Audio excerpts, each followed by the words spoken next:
Hello friends, जब हम mock test लगातार दे रहे होते हैं तो जो खासकर ऑनलाइन मॉक टेस्ट देते हैं तो मॉक टेस्ट देने के बाद हमारे दिमाग में ये डाउट्स रहता है कि आखिर आखिर इसकी कट ऑफ कितनी जा सकती है, आखिर मेरा सिलेक्शन हो पाएगा कि नहीं हो पाएगा, मैं इतना स्कोर कर पा रहा हूँ।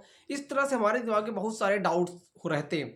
अगर आप एक जेन्युइन कैंडिडेट तो आपके दिमाग में ये डाउट्स आना एक सही रीजंस भी है। क्यों? क्योंकि जब लगातार मॉक टेस्ट देते हैं स्कोर बढ़ता है, कभी घटता है, फिर कभी बढ़ता है, फिर कभी बहुत ज़्यादा बढ़ जाता है, फिर कभी बहुत ज़्यादा घट जाता है, कभी कट-ऑफ तक ही आ पाते हैं। जैसे बेसिकली मैं टेक्स्ट बुक में मॉक टेस्ट दे रहा हूँ, तो टेक्स्ट बुक पे कट-ऑफ 70-72 के आसपास आती है, जिसका पेपर थोड़ा टफ होता है। तो उसमें क्या बेसिकली 68-70 के आसपास जाती है। आपके दिमाग में अगर इस तरह के डाउट्स उठ रहे हैं, तो आपके डाउट्स जेन्युइन इसलिए भी हैं क्योंकि खुद में एक सेल्फ डाउट्स होता है कि आखिर मेरा सिलेक्शन होगा या फिर नहीं होगा। इसके लिए पता क्या करना चाहिए, मुझे लगता है कि एक सही कैंडिडेट क्या करना चाहिए, आप लगातार मॉक टेस्ट दीजिए। एक मॉक टेस्ट दिया, उसका अच्छे से एनालिसिस करिए 2-3 दिन तक। उसके बाद फिर क्या करिए को ज़्यादा से ज़्यादा चीज़ों को आप रिवाइज़ करें। देखिए मॉक टेस्ट का मतलब है कि ज़्यादा से ज़्यादा सिलेबस को आप मल्टीपल रिवीजन कर सकें। Revision is the key of success, यानी जितना रिवीजन होगा उतना आप सक्सेस के चांसेस बढ़ जाएँगे। सेल्फ डाउट्स को लेकर के जहां आपके दिमाग में सवाल है, उस चीज को आप थोड़ा इग्नोरेंस करें। क्वेश्चन आपके दिमाग में आएगा, लेकिन उस चीज को इग्नोर करके आप आगे बढ़े। क्यों?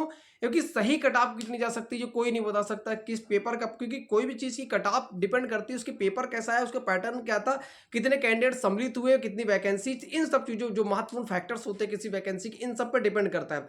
वैकेंसी तो पता है, लेकिन पेपर कैसा आएगा ये नहीं किसी को पता है। कितने कैंडिडेट पार्टिसिपेट करेंगे ये नहीं पता है। पेपर लीक होगा या नहीं, भाई किसी को कुछ नहीं पता। पेपर लीक हो गया पिछली बार, कट ऑफ बहुत हाई जाती है अगर पेपर वो होता।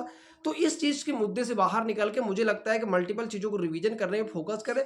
बहुत सारे कैंडिडेट्स लगातार यूट्यूब पे मैराथन पे फोकस करते हैं। अब जब एक बार आप एक चीज़ों को पढ़ चुके तो ज़्यादा यूट्यूब से निकल करके खुद की सेल्फ स्टडी पे जाने की जरूरत होती है। यूट्यूब पे जो कंटेंट आप 5 घंटा कंटेंट पढ़ते हैं, जो चीज़ आप यूट्यूब पे 5 घंटा में कवर करेंगे, वही चीज़ आप सेल्फ से पढ़ करके 1 सवा 1 घंटे में कवर कर लेंगे।